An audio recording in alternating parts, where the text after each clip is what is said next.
এই মুহূর্তে এসআইআর এ ডিলিটেড ভোটারদের জন্য একটি বিরাট বড় আপডেট উঠে এসেছে। যে সমস্ত ডিলিটেড ভোটাররা আপনারা ট্রাইব্যুনালে আবেদন করেছেন, আপনাদেরকে হিয়ারিংয়ে না ডেকে ট্রাইব্যুনাল থেকে বহু ভোটারের নাম কিন্তু সরাসরি আবারও ডিলিট করে দিচ্ছে। হ্যাঁ বন্ধুরা, অনেকে স্ট্যাটাস চেক করে দেখছে তার আগে পেন্ডিং ছিল, কিন্তু এখন তার নাম আবারও কিন্তু এক্সক্লুডেড ইন ই রোলে কিন্তু দেখাচ্ছে। এই আপডেটটা কিন্তু উঠে এসেছে। তো এই নিয়ে আজকের এই ভিডিওতে আপনাদেরকে একদম গুরুত্বপূর্ণ আপডেট জানিয়ে দেব। তো অবশ্যই ভিডিওটিতে আপনারা প্রত্যেকেই প্রথম থেকেই শেষ পর্যন্ত সঙ্গে থাকবেন এবং নতুন হয়ে থাকলে চ্যানেলটিকে সাবস্ক্রাইব করে পাশের দেওয়া বেল আইকনটিকেও প্রেস করে অল নোটিফিকেশনটিকে বাজিয়ে দেবেন। দেখুন বন্ধুরা, আপনারা প্রত্যেকেই কিন্তু অনেক আশা নিয়ে ট্রাইব্যুনালে আবেদন করেছেন, তাই তো? যে সমস্ত ভোটাররা ডিলিট হয়েছে, আপনাদের নাম খসড়া তালিকাতেও উঠেছে, কিন্তু পরবর্তীতে কিন্তু আপনাকে হিয়ারিংয়ে ডেকেছে এবং আপনারা হিয়ারিংয়ে গেছেন। আপনারা হিয়ারিংয়ে যাওয়ার পর এসআইআর এর ফাইনাল লিস্ট থেকেও আপনার নাম কিন্তু ডিলিট হয়ে গেছে। তারপরে কি ডিলিট হয়ে যাওয়ার পরেও কিন্তু অ্যাডজুডিকেশনে আপনাদের সমস্ত কিছু জুডিশিয়াল অফিসাররা দেখেছে, দেখার পর তারাও কিন্তু ডিলিট করে দিয়েছে। এবং দেখুন, সুপ্রিম কোর্টের নির্দেশ অনুযায়ী আবারও একটি বিশেষ অ্যাপিলেট ট্রাইব্যুনাল গঠন করা হয়েছে এবং এই অ্যাপিলেট ট্রাইব্যুনালে আপনারা প্রত্যেকেই কিন্তু আবেদনও করেছেন। আবেদন করার পর দেখুন কি হয়েছে, ইলেকশন ছিল সামনে, 26-এর বিধানসভা নির্বাচন ছিল। তার আগে দু দফায় দুটি লিস্ট প্রকাশিত করা হয়েছে। মাত্র 16 থেকে 1700 ভোটারের নাম কিন্তু এই দুটি লিস্টে ছিল, কিন্তু বাকি ধরুন সেই লক্ষ লক্ষ ভোটারের নামই কিন্তু পেন্ডিং রয়ে গেছে। অনেক ভোটারের নাম ইনক্লুডেড ইন ই রোল দেখাচ্ছে। স্ট্যাটাস আমি চেক করেও দেখেছি। এবং সবথেকে গুরুত্বপূর্ণ বিষয় হলো অনেক ভোটারের নাম এক্সক্লুডেড ইন ই রোল দেখাচ্ছে, অর্থাৎ ডিলিট করে দেওয়া হচ্ছে সরাসরি।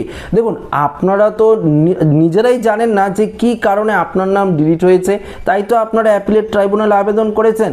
এবং দেখুন, সুপ্রিম কোর্ট কিন্তু ট্রাইব্যুনালের আধিকারিকদের জানিয়ে দিয়েছিল যে এবার ভোটারদের রিজন দেখাতে হবে, কারণ দেখাতে হবে যে কোন কারণে তাদের নাম বাতিল করে দেওয়া হচ্ছে।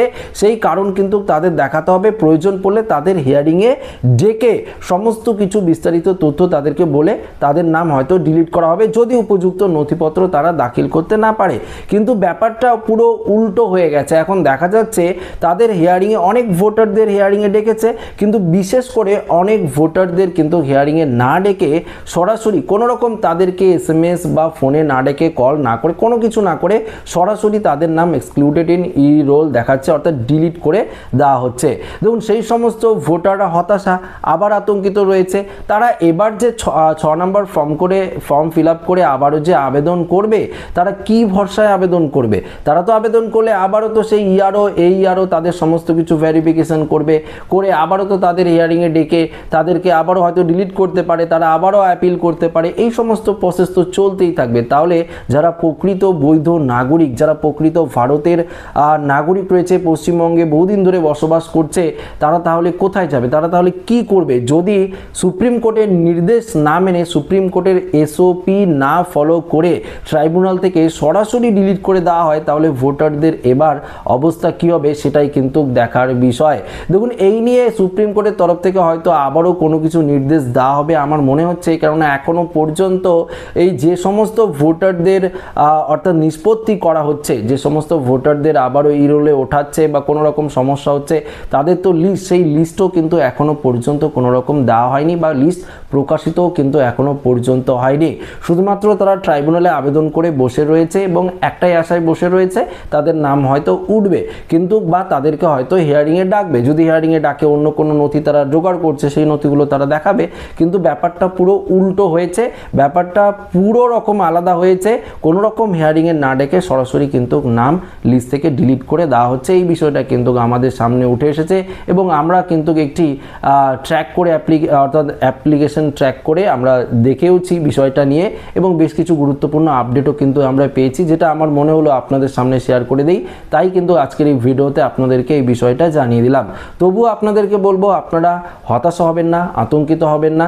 দেখুন, আপনার নাম যদি ট্রাইব্যুনালে থাকে বা আপনি যদি বিচারাধীনের মধ্যে থাকেন, তাহলে দেখুন এই যে অন্নপূর্ণা যোজনার ফর্ম ফিল আপ করার প্রসেস শুরু হয়েছে, সেখানে কিন্তু এই বিষয়টা রয়েছে। আপনি কি এসআইআর ট্রাইব্যুনালে আবেদন রয়েছেন, আছেন বা আবেদন করেছেন যদি থাকেন তাহলে হ্যাঁ করে দেন, অ্যাপ্লিকেশন নাম্বারটা অবশ্যই, অ্যাপিল নাম্বারটা অবশ্যই লিখে দেন। সেই অপশনগুলো কিন্তু দিয়েছে, পরিবারের বা সদস্যের কেউ যদি করে থাকে সেটি কিন্তু দিয়েছে। তো এই নিয়ে আপনাদের কোনো রকম আতঙ্কিত হওয়ার কারণ নেই। যদি আপনার নাম একদম হেয়ারিংয়ে না ডেকে ডিলিট করে দেওয়া হয় তাহলে আপনারা অবশ্যই কিন্তু সেই নিয়েও কোনো রকম ভাবে যদি আপনারা বিচার না পান, অবশ্যই বিচার পাবেন। পাশাপাশি আপনাদেরকে জানিয়ে দিই 6 নম্বর ফর্ম তো ফিল আপ করতে পারবেন। 6 নম্বর ফর্ম ফিল আপ করে প্রয়োজনীয় আবারও নথি দাখিল করে আপনারা কিন্তু ভোটার লিস্টে নিজের নাম কিন্তু তুলে নিতে পারেন। তো বন্ধুরা, এই ছিল এই মুহূর্তের আপডেট যেটা আপনাদের সাথে শেয়ার করলাম। ভিডিওটি ভালো লাগলে লাইক করবেন, বন্ধুদের সাথে শেয়ার করবেন, নতুন হয়ে থাকলে চ্যানেলটিকে সাবস্ক্রাইব করে আমাদের সঙ্গে জুড়ে থাকবেন। ধন্যবাদ।